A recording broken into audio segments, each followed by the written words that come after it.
Bienvenue dans l'épisode 9, deuxième partie de la mini-série, la biologie du sens et ses fondements cliniques et philosophiques. Le modèle Faro est né d'une synthèse clinique structurée de ses contributions, avec un cadre éthique, pédagogique et professionnel, orienté vers la compréhension des processus et non vers le simple diagnostic des maladies. Il se distingue nettement de la médecine occidentale. La médecine occidentale classe les maladies. La biologie du sens interprète les processus. L'une cherche à éliminer le symptôme. L'autre cherche à comprendre pourquoi il est apparu.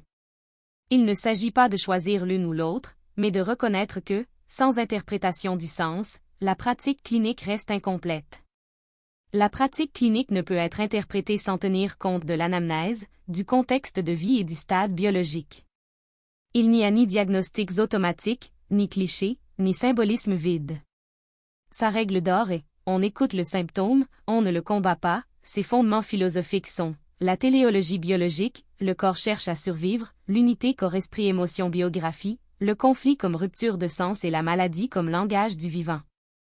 La biologie de la signification, BDM, présente des liens évidents avec le taoïsme, processus, équilibre, Jung, symbole, inconscient, Wilber, niveau d'interprétation, et la médecine traditionnelle chinoise, prévention.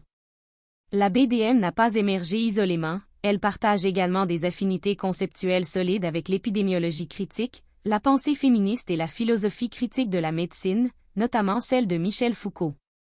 Elle est aussi en lien avec l'épidémiologie critique de James Braille. Ces approches partagent un axe commun, la maladie n'est pas seulement biologique, mais aussi historique, sociale et politique. L'épidémiologie critique remet en question le réductionnisme biomédical, la causalité linéaire et la neutralité de la médecine. La BDM interroge la conception de la maladie comme un hasard ou une erreur, le symptôme isolé de son contexte et le corps comme une machine. Ces deux approches convergent fortement car le corps exprime des conflits individuels inscrits dans des conditions sociales. Faro peut légitimement affirmer « le conflit biologique est aussi un conflit social incarné ». Ce mouvement fait le lien avec les féminismes critiques en matière de santé. Il partage avec le BDS une critique de la médicalisation du corps, en particulier du corps féminin.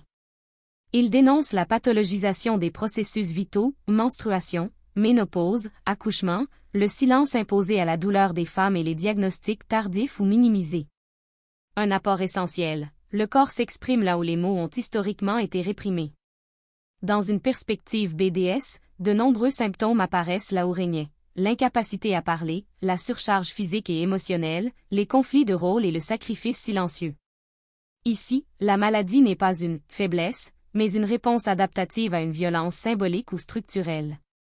Ceci est étroitement lié à la médecine traditionnelle chinoise, MTC, qui attribue la maladie à la stagnation et aux déséquilibres énergétiques.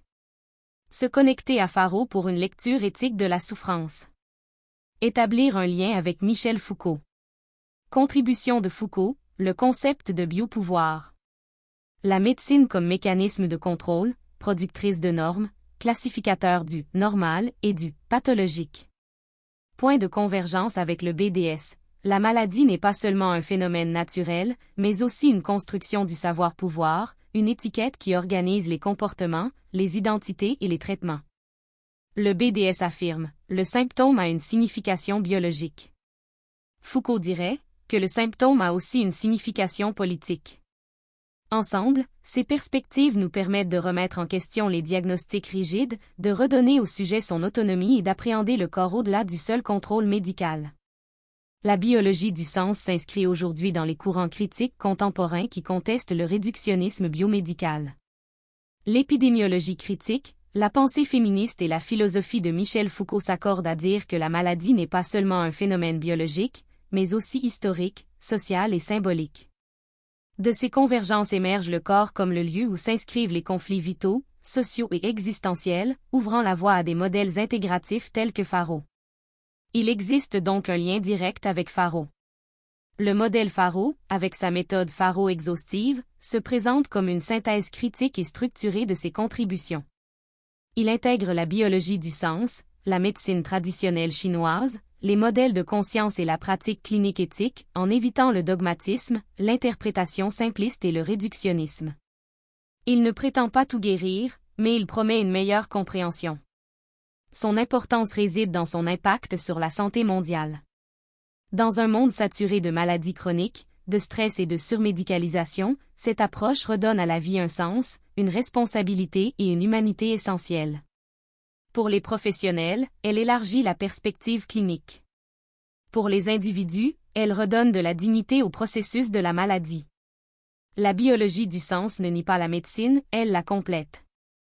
Lorsque nous comprenons le conflit à temps, de nombreux processus n'aboutissent pas à la maladie et d'autres peuvent être résolus avec moins de dommages. L'identification précoce du conflit n'élimine pas la maladie, mais elle peut la prévenir, l'atténuer et éviter des décès inutiles. Comprendre le conflit ne permet pas de tout empêcher, mais cela modifie le cours de nombreux processus. N'oubliez pas que cette mini-série complète la formation du même nom, proposée à 3 niveaux. Abonnez-vous à la chaîne, aimez, commentez si vous le souhaitez et partagez cette vidéo pour sensibiliser le public. Apprenez les sciences en pleine conscience, car en matière de santé, le savoir n'est pas neutre, il est vital.